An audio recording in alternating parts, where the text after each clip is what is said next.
네, 이번에는 요양보호사의 역할을 공부해 보도록 하겠습니다. 아시죠? 저는 그냥 복습하고 있다는 거. 요양보호사의 역할. 요양보호사는 대상자의 신체를 돌보는 업무와 식사, 배설, 목욕, 이동, 청소, 세탁, 외출 돕기 등의 일상 업무 보조와 생활 상담 지원 업무를 한다.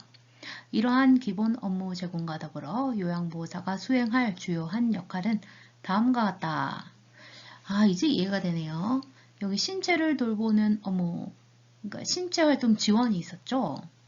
그리고 식사, 배설, 목욕, 이동 이런 거. 그리고 청소와 세탁을 돕거나 식사를 준비하고 주변 정리를 하는 것은 일상생활 지원. 이건 신체활동 지원, 일상생활 지원, 외출 돕기. 이건 개인활동 지원이었죠. 그렇구나.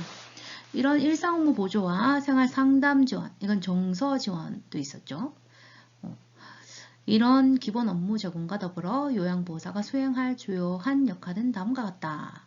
첫 번째, 숙련된 수발자. 수발러가 생각나네요. 광희가 수발러였죠. 숙련된 수발자, 숙련된 요양보호 서비스에 대한 지식과 기술로, 지식과 기술, 그 전문가적인 어떤 노련한 그런 요양보호 서비스를 할 수 있는 능력을 얘기하겠죠. 그런 지식과 기술로 대상자의 불편함을 경감하기 위해 필요한 서비스를 지원하여 대상자를 도와준다.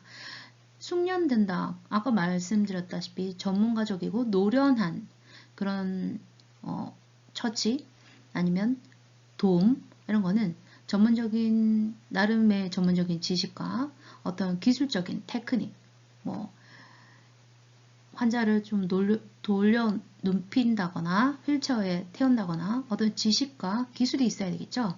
그러니까 이걸 계속해서 개발을 해서 지원하여 대상자를 도와줄 수 있게 하는 거죠. 이 정보 전달자, 이건 조그마한 변화라고 메모가 되어 있네요. 정보 전달자로서 조그마한 변화도 가족, 시설장 관리 책임자, 간호사, 의료기관, 의료진에게 정보를 전달한다. 이제 보고를 하는 거겠죠. 자, 정보 전달자의 역할. 대상자의 신체, 심리에 관한 정보를 가족, 시설장 또는 관리 책임자, 간호사, 의료기관의 의료진에게 전달하며 필요시 이들의 지시사항을 대상자와 그의 가족에게 전달한다. 공유를 해야 일 처리가 깔끔하게 잘 되겠죠. 요양보호사는 노인 장기 요양보험 급여 서비스 제공 계획서 내용을 숙지하고 어떤 서비스를 해야 되는지 요양보호사가 알고 가야 되겠죠. 머릿속에 넣어놓고 서비스 내용 변경이 필요할 때 어떤 변화가 있어서 서비스 내용이 좀 변경되어야 될 것 같다라는 그런 판단이 설 때 기관에 보고하는 역할을 수행한다. 그러니까 어떠한 데이터가 있어야 되겠죠. 그 그리고 관찰을 하고는 변경된 사항이 있으면 서비스도 그에 따라 변경해야 할 필요가 있을 수도 있으니까 그럴 때는 기관에 보고하는 역할을 수행해야 한다라는 거죠. 세 번째, 관찰자로서의 역할. 맥박, 호흡, 체온, 혈압 등의 변화와 투약 여부, 약물을 투약을 해야 되는 경우죠. 그 다음에 질병의 변화에 대한 증상뿐만 아니라 심리적인 변화까지 관찰한다. 맥박, 호흡, 체온, 혈압 등의 변화와 뭔가 혈압이 이상하거나 체온이 갑자기 열이 나거나 막 저체온증이 나거나 호흡이 가팔라지거나 이런 변화를 잘 봐야 되겠죠. 그리고 투약 여부, 약물을 복용하는지 안 하는지, 그리고 질병의 변화에 대한 증상뿐만 아니라 심리적인 변화까지 관찰해야 한다. 실질적 관찰은 식사, 약, 그리고 얼굴을 보면 안색 같은 게 괜찮은지 보래요. 식사는 잘 하시는지, 약은 잘 챙기시는지, 안색은 좋은지. 그리고 온도 정도에 따라서 열 정도도 체크하고 요즘은 이제 이 증상을 보고할 때 전산 처리, 어플리케이션, 휴대폰에 있는 앱을 통해서 증상 보고도 한다고 되어 있네요.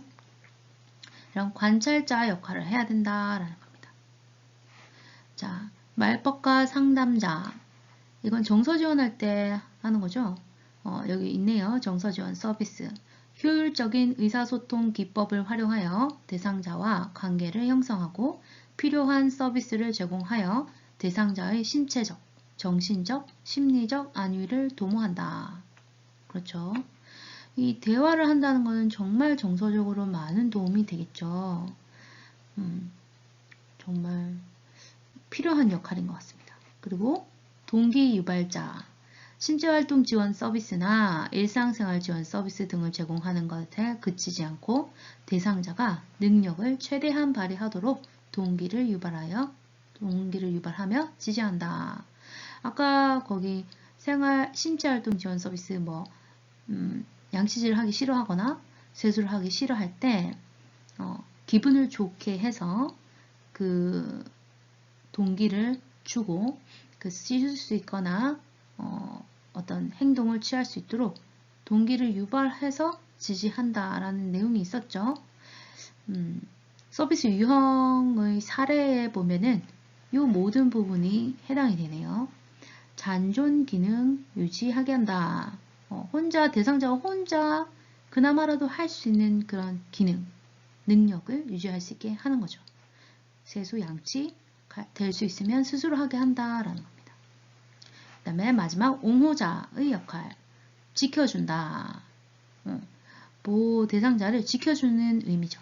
가정이나 시설, 지역사회에서 학대를 당하거나 소외되고 차별받는 대상자를 위해 노인이면 학대를 당할 수도 있고 또 소외가 좀 될 수 있죠.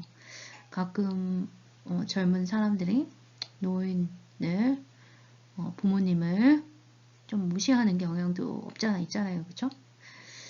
무시한다고 하진 않았는데 좀 그런 상황, 그러니까 소외받았다는 느낌을 가질 수 있으시니까 차별받는 대상자를 위해 대상자의 입장에서 편들어주고 지켜준다. 옹호자, 지지해주는 역할을 합니다. 그래서 요양보호사의 역할에는 6가지, 숙련된 수발자로서 지식과 기술을 더 쌓아서 필요한 서비스를 지원한다. 정보 전달자로서는 가족시설장, 또 관리 책임자, 간호, 의료기관 등의 조그만 변화라도 제공을 해서 서비스 내용의 변경이 필요한지 같이 살펴봐야 한다. 관찰자는 어떤 질병의 변화에 대한 증상뿐만 아니라 심리적인 변화까지 관찰하고 신체적인 변화에도 관찰을 해야 한다. 말법과 상담자, 정서지원 서비스를 의사소통 기법을 활용해서 하고 신체적, 정신적, 심리 안정을 도모한다. 동기유발자, 최대한 대상자가 스스로 능력을 사용할 수 있도록, 발휘할 수 있도록 돕는다. 특히 신체활동 지원 서비스나 일상생활 지원 서비스를 통해서 그렇게 한다. 아니죠. 신체활동 지원 서비스나 일상 지원 서비스 등을 제공하는 것에 그치지 않고 해주는 것도 있지만 대상자가 직접 능력을 최대한 발휘하도록 동기 유발을 한다. 그죠? 그 다음에 옹호자, 지켜주는 역할을 한다. 편들어주고 지켜준다. 그래서 오늘은 이번 시간에는 요양보호사의 역할 6가지에 대해서 한번 복습해 봤습니다. 어떤 게 해당되는지 문제가 나오겠죠? 예를 들어서 대상자의 신체 심리에 관한 정보를 가족시설장 또는 관리 책임자, 간호사, 의료기관의 의료진에게 전달하며 필요시 이들의 지시사항을 대상자가 그의 가족에게 전달하는데 이 역할은 어떤 역할이냐? 정보 전달자의 역할이다. 방금 이 부분 읽어드린 겁니다. 그리고 예를 들어서 신체활동 지원 서비스나 일상생활 지원 서비스 등을 제공하는 것에 그치지 않고 대상자가 능력을 최대한 발휘하도록 동기를 유발하며 지지하는 역할은 동기유발자. 그리고 가정이나 시설, 지역사회에서 학대를 당하거나 소외받고 차별받는 대상자를 위해 대상자의 입장에서 편들어주고 지켜주는 역할은 옹호자의 역할. 시험에 나오면 이렇게 찾아주면 되죠. 자, 그럼 또 다른 내용으로 같이 만나요. 화이팅!